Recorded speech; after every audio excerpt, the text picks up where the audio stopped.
तुळजाभवानी मंदिराची bogus website बनवून लाखो भाविकांना अनेक कोटींचा किंवा लाखो रुपयांचा गंडा घातल्याचा धक्कादायक प्रकार समोर आलाय। या प्रकरणी माहिती अधिकार कार्यकर्ते बाळासाहेब सुभेदार यांनी याबाबतची तक्रार जिल्हाधिकाऱ्यांकडे दिली आहे। या तक्रारीनंतर जिल्हाधिकारी कौस्तुभ दिवेगावकर यांची चौकशीचे आदेश त्यांनी दिलेले आहेत। अधिकृत वेबसाईट समजून अनेक भाविकांनी ऑनलाईन देणगी दिली, त्यामुळे अशा प्रकारे खोटी वेबसाईट काढून फसवणूक करणाऱ्यांवर कारवाई व्हावी अशी मागणी केली जाते।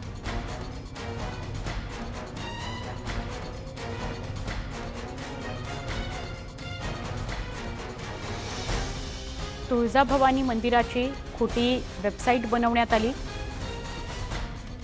अधिकृत वेबसाईट समजून भाविकांनी तिथे देणग्या दिल्या आणि लाखो रुपयांचा गंडा भाविकांना घातला गेला। या माध्यमातून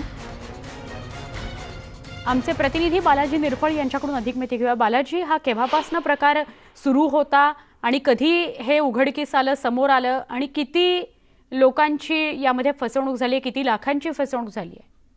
सुवर्ण, आपल्याला एकच माहिती की कोरोनाच्या संकटामुळे जी देवीची मंदिरं होती ती 7 महिन्यापासून बंद होती आणि ही मंदिरं जी आहे ती 7 म्हणजे कोरोना आपलं नवरात्रीच्या पूर्वसंध्येला उघडण्यात आली आणि भाविकांची एकच गर्दी जी आहे ती मंदिर सगळं दर्शनासाठी लागली होती आणि या काळात ऑनलाईन दर्शन जे आहे ती मंदिर प्रशासनाकडून सुरू करण्यात आलं होतं आणि याचाच फायदा कुठेतरी या सगळ्या भामट्या लोकांनी घेतला। भाविक जे आहे ते दर्शन मिळण्यासाठी ऑनलाईन पासेस असतील किंवा ऑनलाईन दर्शन मिळावं यासाठी ऑनलाईन माहिती नसताना सुद्धा ऑनलाईन सगळी प्रक्रिया पूर्ण करून दर्शन घेण्याचा प्रयत्न करते।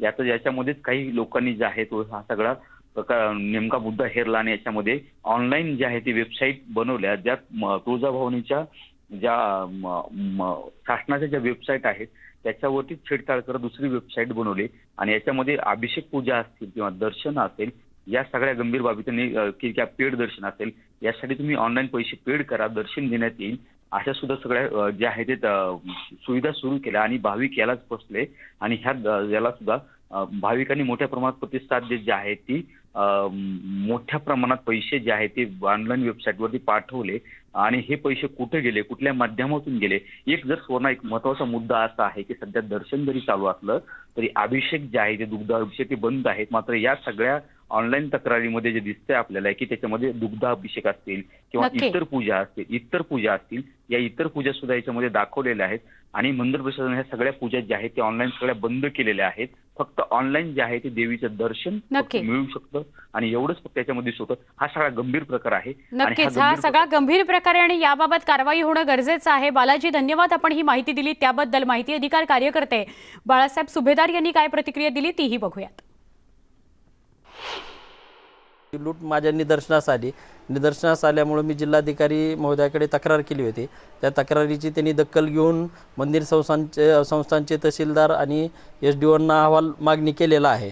जी काय मी यामध्ये जी काय चौकशी केली किंवा मंदिर संस्थांच्या तहसीलदारांशी जी काय बोलणं झालं त्याच्यामध्ये टेक्निकली अहवाल आलेला आहे। त्यांनी नोटीस इश्यू करणार आहेत म्हणले, अद्याप नोटीस वगैरे काही इश्यू केली नाही असं त्यांच्या बोलण्यातून माझ्या निदर्शनास आलं। परंतु ही गंभीर एवढी बाब असताना तात्काळ ॲक्शन व्हायला पाहिजे होती, नोटीस इश्यू व्हायला पाहिजे होती, परंतु गुन्हा दाखल व्हायला पाहिजे होता। तसा काही गुन्हा वगैरे अद्याप दाखल झालेला नाही, त्यासाठी मी पुढे पाठपुरावा करणार आहे। पुणे सोलापूर महामार्गावरील उरुळी कांचनमधील गोळीबार प्रकरण ज्याचं CCTV फुटेज समोर आलंय, न्यूज 18 लोकमतच्या ते हाती लागलंय। दौंड तालुक्यातील राहू इथल्या वाळू व्यावसायिक संतोष जगताप याच्यावर 3 ते 4 जणांनी उरुळी कांचन इथल्या हॉटेल सोनाई समोर गोळीबार केला। या प्रकरणामध्ये संतोष जगताप हॉटेलमधून बाहेर येताच दबा धरून बसलेल्यांनी पिस्तूलमधून गोळी झाडल्याचं दिसतंय।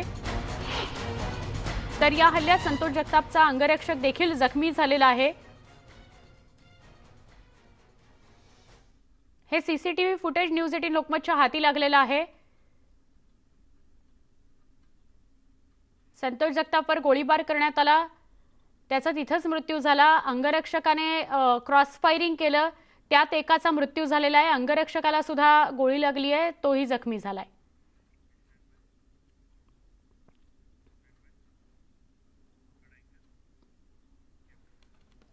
भविष्यात ऑनलाईन मतदान करणं सुद्धा शक्य होणार आहे। काही राज्यात प्रायोगिक तत्वावर ऑनलाईन मतदानाचा प्रयोग राबवणार असल्याची माहिती राज्याचे मुख्य निवडणूक आयुक्त श्रीकांत देशपांडे यांनी दिलेली आहे। मात्र याला थोडा वेळ लागणार आहे असंही ते म्हणाले।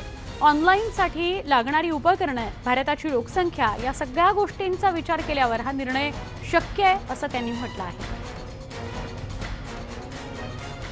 की भारतासारख्या देशामध्ये जिथे रिमोट भाग आहे, जिथं इंटरनेटचं कव्हरेज नाही आहे किंवा सिग्निफिकंट पॉप्युलेशनच्या हातामध्ये मोबाईल्स पण नाही आहेत किंवा कम्प्युटरची सुविधा नाही आहे, तर ह्या सगळ्याचा विचार करणंसुद्धा फार आवश्यक आहे. त्यामुळे याच्यामध्ये अजून कुठलाही असा इलेक्शन कमिशन निर्णय घेतलेला नाही आहे.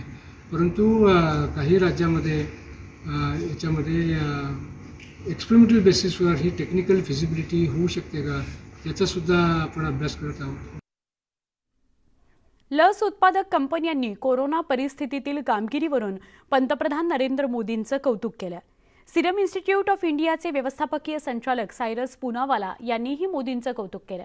पंतप्रधानांनी देशाला कोरोनाच्या लसींमध्ये स्वयंपूर्ण केलं असून सगळ्यात कमी किमतीत लस उपलब्ध करून दिली आहे. मोदींनी आरोग्य मंत्रालय चालवलं नसतं तर आज सिरम इतक्या मोठ्या प्रमाणात लस तयार करू शकला नसता. पंतप्रधान नरेंद्र मोदींच्या धोरणामुळेच सिरम इतक्या स्वस्त दरात लस तयार करू शकलं असंही पूनावाला म्हणाले.